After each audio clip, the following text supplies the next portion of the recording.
ఓరి మూర్ఖుడా, నువ్వు ఉన్నది మయాసురుని మాయలో, తప్పించుకోవడం అసాధ్యం. అసలు ఎవరు నువ్వు? నన్నెందుకు కిడ్నాప్ చేశావు? ప్రణీత్, నువ్వు విహాన్కి ఎంతో ప్రియమైన వాడి, అందుకే నిన్ను కిడ్నాప్ చేశా. అసలు నీకు విహాన్కి సంబంధం ఏంటి?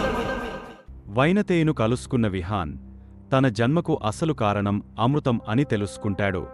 ఆ నిజాన్ని తెలుసుకున్న వెంటనే అక్కడి నుంచి వెళ్ళిపోతుండగా అతని వెనుక నుండి కాళీ అకస్మాత్తుగా దాడి చేస్తాడు. ఆ దాడితో విహాన్ నేలపై పడిపోతాడు. అతని కళ్ల ముందే విహాన్ ప్రాణస్నేహితుడైన ప్రణీత్ను కాళీ అపహరిస్తాడు. అతన్ని ఒక రహస్యమైన మాయాగృహంలో బంధిస్తాడు. ఈ విషయం తెలుసుకున్న విహాన్ తన స్నేహితుడిని కాపాడటానికి వెతకడం ప్రారంభిస్తాడు. ఆ అన్వేషణలోనే తన జన్మకు కారణమైన అమృతం అతనికి దొరుకుతుంది. విహాన్ ఆ అమృతాన్ని స్వీకరిస్తాడు.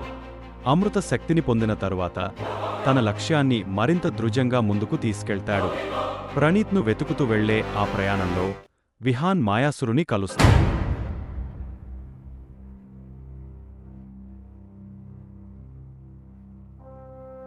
బాబు, నిన్ను చూస్తే కంగారుగా ఎవరి గురించో వెతుకుతున్నట్లున్నారు. నేను ఒకరిని కిడ్నాప్ చేయడం చూసా, అతనైతే కాదు కదా? ఎవరిని చూసారు సార్? ఇతనైతే కాదు కదా? ఇతనే. ఇతను వెతకడం నువ్వు మర్చిపో, వీళ్ళు తిరిగి రారు. ఇంకా వాడి చేతిలో పడితే ఎంతటి వజ్రమైన భస్మం అవ్వాల్సింది.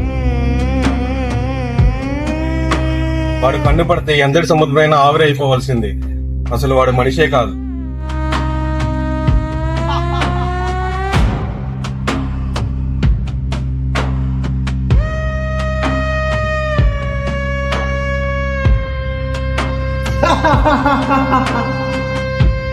అవును, నేను మనిషిని కాదు, నరరూప రాక్షసుడిని. ఎవరు సార్ వాడు?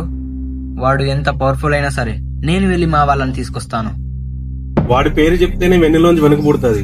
అలాంటిది వాడి మీద యుద్ధం చేస్తానంటున్నావు? బాబు, చెప్పినంత సులువు కాదు. అసలు వాడెవడో తెలుసా నీకు? దేవతల సంచాలకుడైన విష్ణుమూర్తికే సవాలు వేసిన కాలనీత్రుండి నేను. ఏమంటున్నారు సార్? మీరు మాట్లాడేది ఎవరి గురించి? అసలు అసురులకి నా వాళ్ళకి సంబంధం ఏంటి? నువ్వు తెలుసుకోవలసిన కథ ఒకటింది బాబు, అది వాడి పుట్టుకకు కారణం. అవునా? ఏంటది?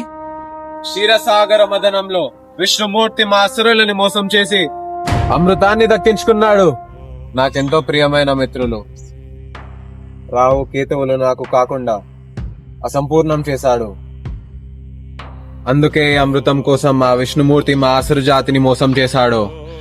ఆ అమృత శక్తిని ఓడించి ఈ ప్రపంచాన్ని నాశనం చేస్తా. ఈ భూమి పైన నేను పుట్టినప్పటి నుంచి ఎన్నో దుష్కర్మలు చేశాను. ఎప్పటికప్పుడు నా శక్తిని పెంచుకుంటూనే వస్తున్నా.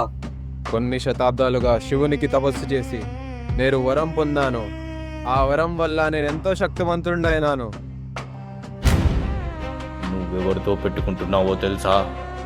సాక్షాత్తు ఈ లోకాన్ని పాలించే విష్ణుమూర్తితో. నీ మరణం తథ్యం. నేను అజయుడిని, నాకు ఓటమే లేదు. ఏంటి? ఇప్పుడు నా పోరాటం ఇద్దరు అసురులతోనా? నాకు ఇప్పుడిప్పుడే అర్థమవుతుంది. నా పుట్టుకకి కారణం కేవలం అమృతాన్ని తీసుకోవడమే కాదు, వాడి గర్వాన్ని అణిచివేయడానికి. ఇంతకు మీరెవరు? దీనమ్మ, ఉన్న టెన్షన్ చాలా ఉన్నట్టు ఈ మాయమైపోవడం ఒకటి. ముందు ఆ వైనతేయ, ఇప్పుడు ఇతను